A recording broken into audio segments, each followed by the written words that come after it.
అహమాత్మా గుడాకేశ సర్వభూతాశయ స్థిత అహమాదిత్య మధ్యంచ భూతానాం అంత ఏవచ.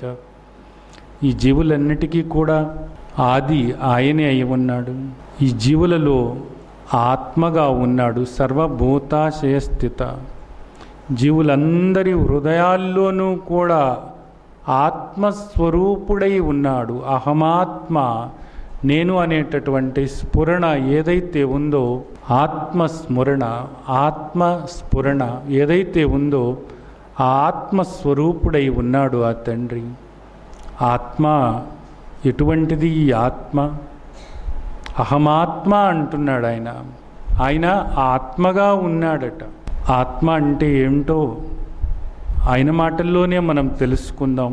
అచేద్యోయమదాహ్యోయం అక్లేద్యో శోష్య ఏవచ నిత్య సర్వగతస్థాణు అచలోయం సనాతనః అవ్యక్తోయమచింత్యోయం అవికారోయముచ్యతే. అచేద్యోయం, ఛేదించటానికి కుదిరేది కాదు. ఎవరు? ఆత్మ. ఎవరి ఆత్మ? ఆ ఏకైక సృష్టికర్త. ఆ ఏకైక సృష్టికర్త భగవంతుడి భక్తుడు అని అనుకోవాలంటే ఆత్మస్వరూపుడైనటువంటి ఆ తండ్రికి భక్తులమే, అంతే. ఇంకొక మాట ఉండకూడదు. ఆ ఆత్మస్వరూపుడు ఎటువంటి వాడు అంటే ఛేదించటానికి కుదిరేవాడు కాదట, తగలేస్తే తగలబడేవాడు కాదట. ఎవరైనా ఏకైక పరమాత్మ. నీళ్ళలో వేస్తే తడిసిపోయేవాడు, నానిపోయేవాడు కాదట. గాలిలో వేస్తే ఆరిపోయేవాడు కాదట ఈయన. మరి మనం ఆరాధిస్తున్నటువంటిది ఎటువంటి దాన్నో మనం చూసుకోవాలి. ఎవరిని ఆరాధిస్తున్నామో చూసుకోవాలి. మనం ఆరాధిస్తున్నటువంటి వస్తువు, మనం ఆరాధిస్తున్నటువంటి వ్యక్తి తగలబడేవాడా కాదా? నరికితే ముక్కలయ్యేవాడా కాదా? నీళ్లలో వేస్తే నానిపోయేవాడా కాదా? ఆలోచించాల్సినటువంటి విషయం ఇది. ఆయన ఏం చెబుతున్నారు? అహమాత్మ, నేను నిత్య, ఎప్పుడు ఉండేటటువంటి వాణ్ణి. నీవు ఆరాధిస్తున్నటువంటిది ఎప్పుడు ఉండేటటువంటిదేనా? ఒక విగ్రహానికే నీ దృష్టి పరిమితం చేసుకుని ఇదే సర్వస్వము అన్నట్లుగా నీవు ఆరాధిస్తున్నావు. నిన్న ఎక్కడ ఉన్నది ఆ విగ్రహం? ఆ బండరాయిలో ఉంది. నిన్న లేదు ఈ విగ్రహం ఇక్కడ. మరి ఆ తండ్రి నిత్య, నిన్న, ఇవాళ, రేపు, ఎప్పుడు ఉండేవాడు, ఎప్పుడు ఉండేటటువంటి వాడు. 3 కాలాల్లోనూ కూడా ఉండేటటువంటి వాడిని నేను. నీవు ఆరాధిస్తున్నటువంటిది అటువంటిది కాదు. అలాగే ఒక వ్యక్తిని నీవు ఆరాధిస్తున్నావు. ఆ వ్యక్తి నిన్న ఉన్నాడా? ఆ వ్యక్తి రేపు ఉండబోతున్నాడా? మరణించబోతున్నాడు కదా. ఆయనే సర్వస్వము అనుకుంటున్నావు కదా. ఆయన్నే భగవంతుడు అనుకుంటున్నావు కదా. ఆయనే సృష్టికర్త అనుకుంటున్నావు కదా. ఆయనే అవతార పురుషుడు అనుకుంటున్నావు కదా. రేపు నువ్వు ఒక మాట అంటావు. ఏ మాటో తెలుసా? మా భగవంతుడు చచ్చిపోయాడు అంటావు. ఈరోజు ఎవరినైతే నీవు భగవంతుడు అని ఆరాధిస్తున్నావో, ఏ దేహాన్నైతే నీవు భగవంతుడు అని ఆరాధిస్తున్నావో, ఆ దేహం మరణిస్తుందా లేదా? ఆ దేహం మరణిస్తుందా లేదా? మరణించబోతుంది. తప్పకుండా మరణించి తీరుతుంది. అది దాని స్వభావం. మరి నీవు ఆరాధించవలసినటువంటిది అటువంటి అనిత్యమైనటువంటి వాటిని కాదు. నిత్యమైనటువంటి ఏకం, ఆ ఏకైక పరమాత్మనే నీవు ఆరాధించవలసి ఉంటుంది అన్నది ఆ తండ్రి మనకు ఇక్కడ చెబుతున్నారు. సర్వగత, నీవు ఆరాధిస్తున్నటువంటిది ఒకే ప్రాంతానికి, ఒక గదికి, ఒక గుడికి పరిమితమైన దాన్ని ఆరాధిస్తున్నావు. భగవంతుడు అట్టి వాడు కాదు. భగవంతుడు అట్టివాడు కాదు. సర్వగత, మొత్తము కూడా వ్యాపించి ఉన్నటువంటిది ఆ తండ్రి. మొత్తము కూడా వ్యాపించి మయా తతమిదం సర్వం జగదవ్యక్తమూర్తిన, సర్వము వ్యాపించి ఉన్నటువంటి ఆ తండ్రిని నీవు ఆరాధించవలసి ఉండగా ఒక చోటుకే పరిమితమైన దాన్ని, అల్పమైన దాన్ని ఎందుకు ఆరాధిస్తున్నావు? అర్థం చేసుకోవాల్సినటువంటి విషయం. స్థాణువు అంటే ఏ విధమైనటువంటి కదలిక లేనటువంటి, కదలటానికి అవతల ఖాళీ ఉండాలి, అవతల తనకు వేరుగా ఉండాలి. ఏ ఖాళీ లేదు. ఎందుకని? మయా తతమిదం సర్వం జగదవ్యక్తమూర్తిన, మొత్తము తానే అయి ఉన్నాడు. ఆయన నుండే ఇదంతా కూడా వ్యాపించి ఉన్నది. ఆయన కాక మరేది కూడా ఇక్కడ లేదు. కాబట్టి స్థాణువు, ఏ కదలిక లేనటువంటి, అచలం, ఏ చలనము లేనటువంటి. కదలకపోతే కదలకపోయింది. ఒక చోట నుండి ఒక చోటకి, ఒక చోట నుండి ఒక చోటకి పోయేటటువంటి ఈ దేహాలు, ఒక చోటి నుండి ఒక చోటకి కదులుతూ చెలిస్తూ ఉండేటటువంటి నీవు ఆరాధిస్తున్నటువంటి వస్తువులు అర్థం చేసుకో. ఆయన స్థాణువు, ఆయన అచలం, ఏ కదలిక లేనటువంటి ఆ ఏకైక సృష్టికర్త. ఆయన చెబుతున్నారు అచలోయం సనాతనః, ఆయన సనాతనుడు. నిన్న కాక మొన్న పుట్టి ఆధ్యాత్మిక వ్యాపారాలు చేస్తున్నటువంటి అనేక మంది వ్యక్తులను నీవు ఆరాధిస్తున్నావు. నిన్నగాక మొన్న తయారు చేసినటువంటి అనేక దేవతామూర్తులను నీవు ఆరాధిస్తున్నావు. ఆ పరమాత్మ ఎవరో కూడా తెలుసుకోకుండా, ఆయన పట్ల ఏ మాత్రము కూడా ఆలోచన లేకుండా, ఆయన తెలుసుకోవాలి అనేటటువంటి ఇంగిత జ్ఞానం కూడా లేకుండా నీకు సర్వము సమకూర్చినటువంటి, నీ దేహంలోని ప్రతి కణములోనూ కూడా శక్తి స్వరూపుడై, చైతన్య స్వరూపుడై, ప్రజ్ఞాస్వరూపుడై, ఆనంద స్వరూపుడై ఉన్నటువంటి, చతుర్భుజుడై ఉన్నటువంటి ఆ తండ్రి ఎవరో తెలుసుకోకుండా నీవు ప్రవర్తిస్తున్నావు. నిజానికి ఆ తండ్రి ఎప్పుడు కూడా అవ్యక్తోయం, వ్యక్తమయ్యేవాడు కాదు. నీ కంటికి, నీ చెవికి, నీ శరీరానికి ఆ తండ్రి వ్యక్తమయ్యేటటువంటి వాడు కాదు. నీ ఇంద్రియాలు వేటితోనూ కూడా నిజానికి ఆ తండ్రిని నీవు గ్రహించలేవు. అలాగే నీ మనస్సుకి కూడా అంతరింద్రియమైనటువంటి నీ మనస్సు కూడా ఆ తండ్రిని ఊహించలేదు. నాకు కనపడుతుంది అని అంటున్నావు. నీకు కనపడుతున్నది ఆ తండ్రి కాదు. నాకు వినపడుతుంది అంటున్నావు. నీకు వినపడేటటువంటిది ఆ తండ్రి కాదు. నేను స్పర్శించాను అంటున్నావు. అది కాదు.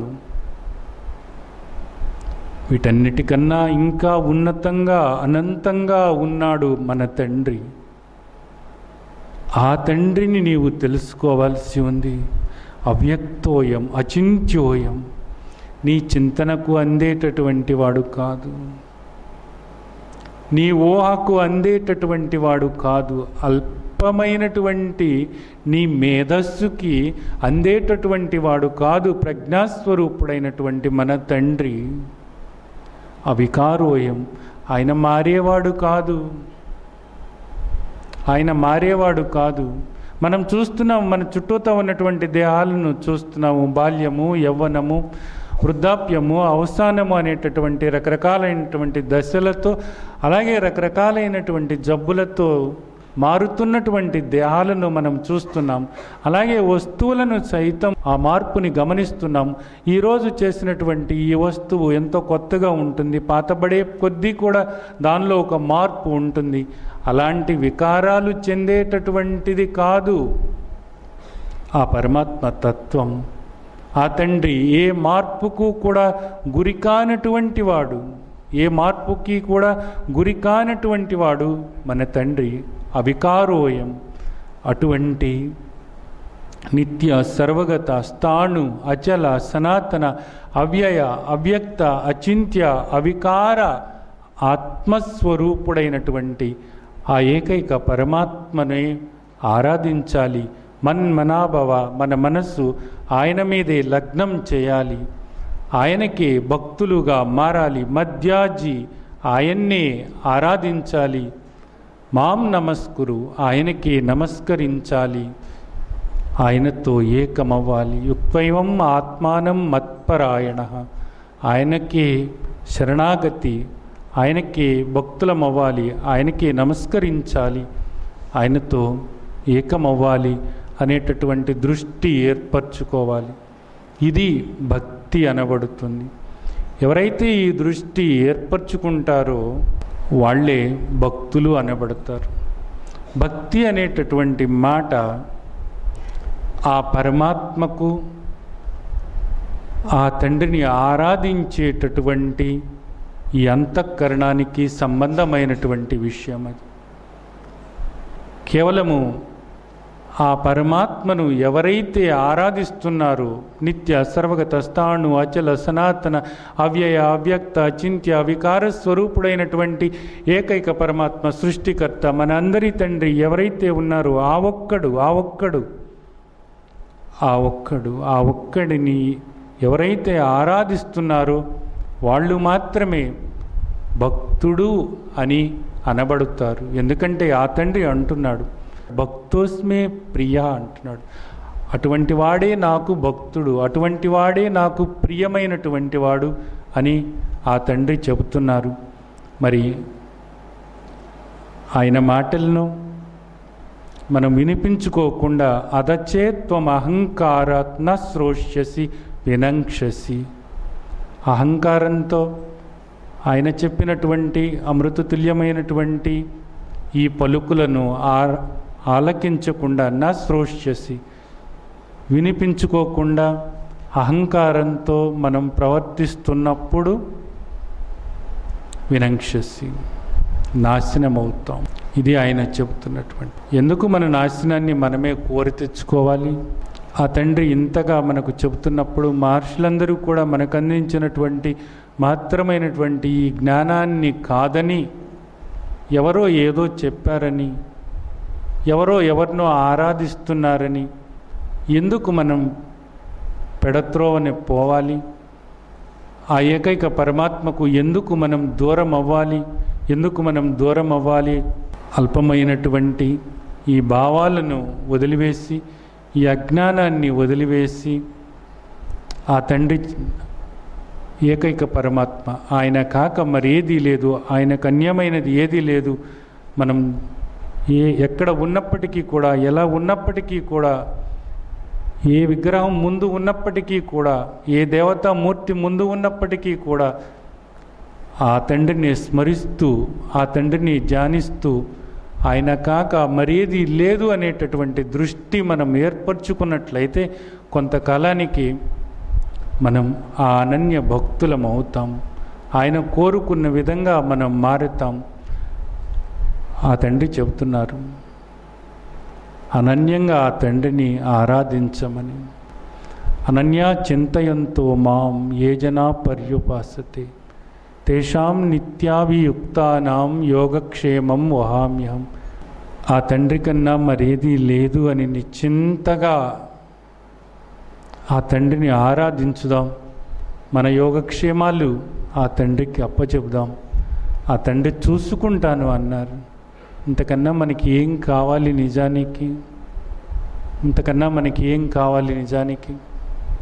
అలాగే శ్రీమద్ భగవద్గీతను మనం అర్థం చేసుకున్నట్లయితే అజ్ఞానం నుండి మనం ఎలా బయటపడాలో, పాపం నుండి మనం ఎలా బయటపడాలో, మన యోగక్షేమాలను ఆ తండ్రికి ఎలా అప్పచెప్పాలో, అలాగే ధర్మబద్ధమైనటువంటి మన కోరికలు ఆ తండ్రి అనుగ్రహంతో ఏ విధంగా తీర్చుకోవాలో, అలాగే సద్బుద్ధి ఏ విధంగా ఏర్పరచుకోవాలో, మనలో జ్ఞానజ్యోతిని ఏ భావన చేస్తే మనలో జ్ఞానజ్యోతిని ఆ తండ్రి వెలిగిస్తాను అని చెప్పారు.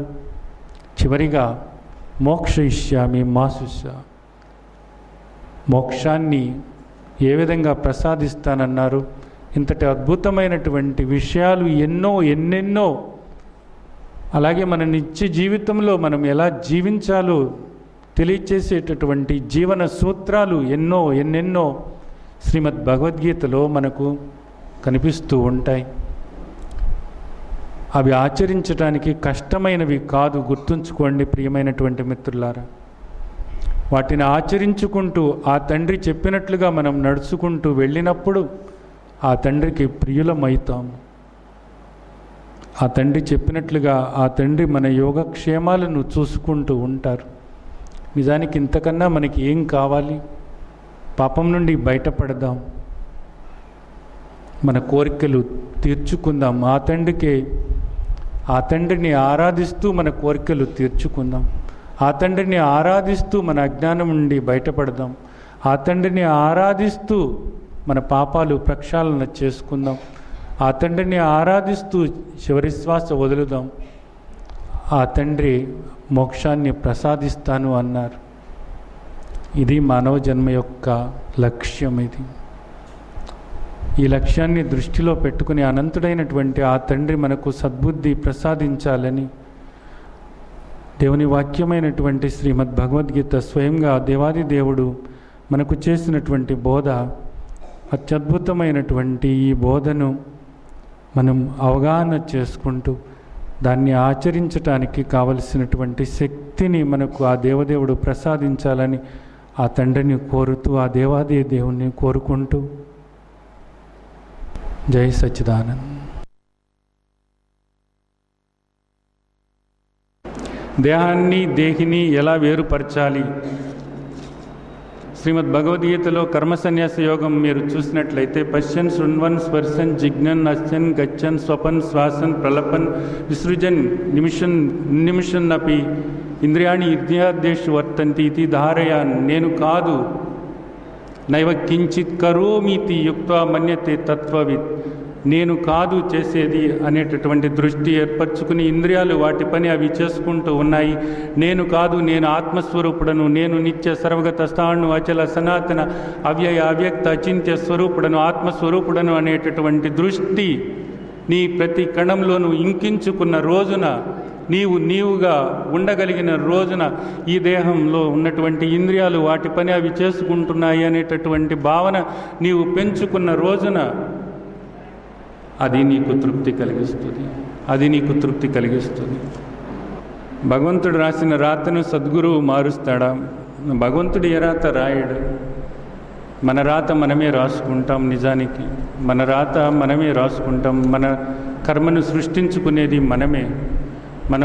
మన ఆలోచనలే మనం చేసేటటువంటి పనిని నిర్ణయిస్తాయి.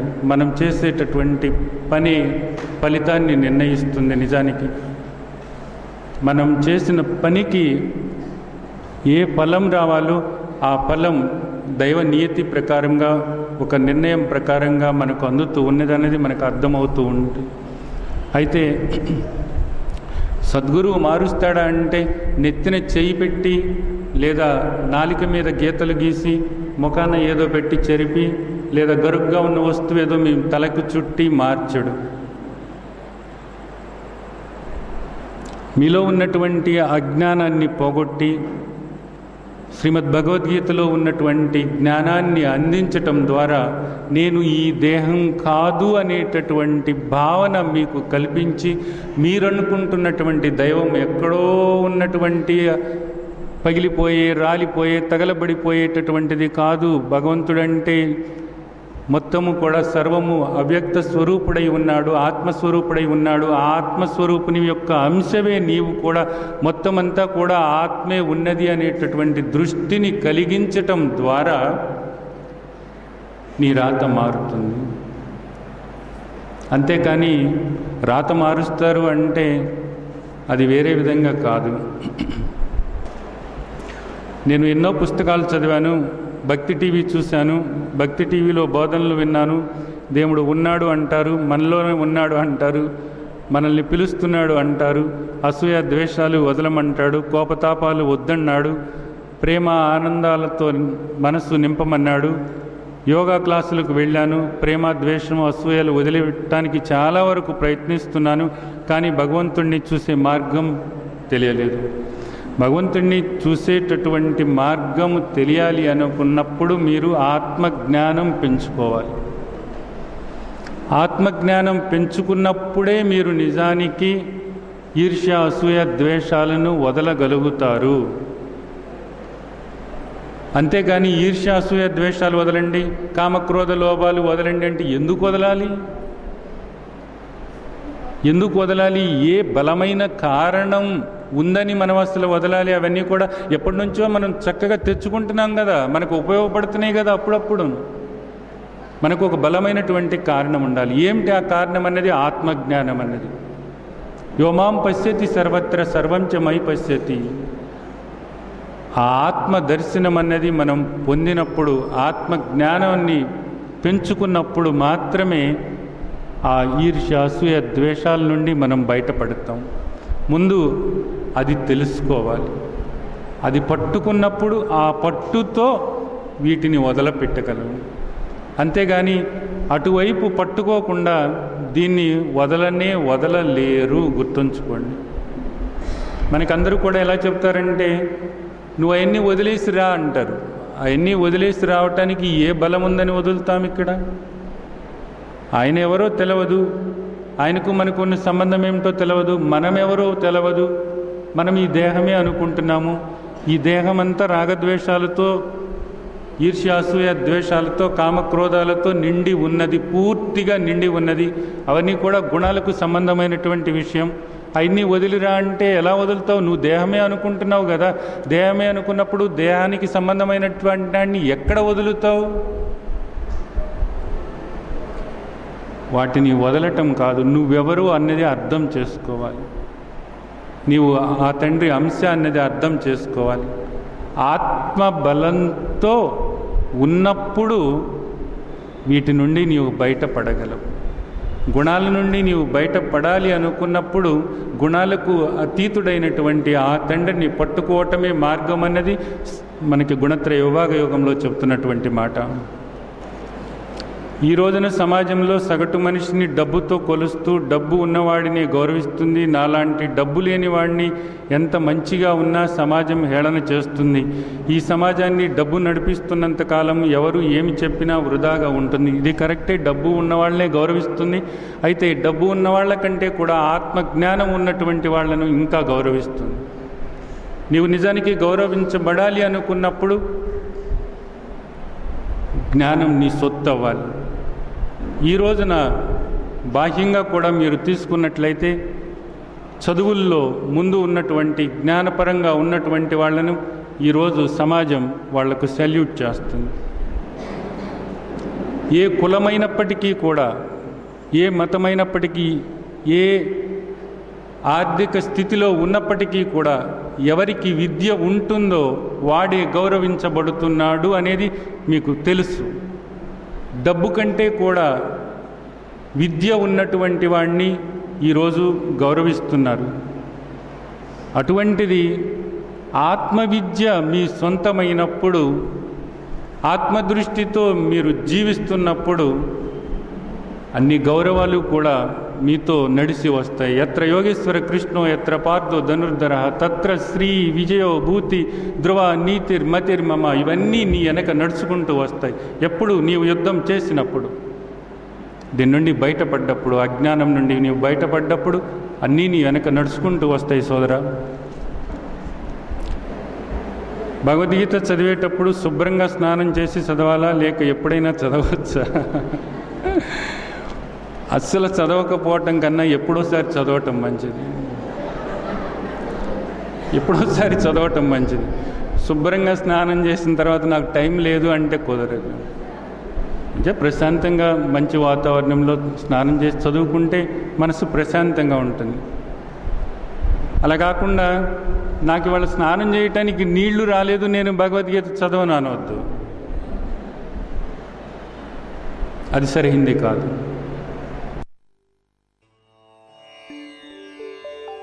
లోకా సమస్త సుఖినో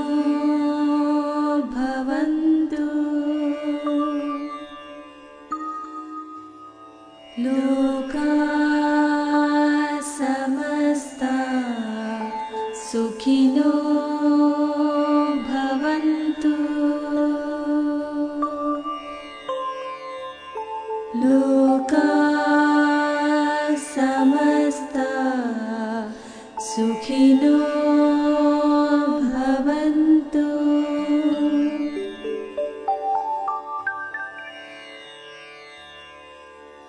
ॐ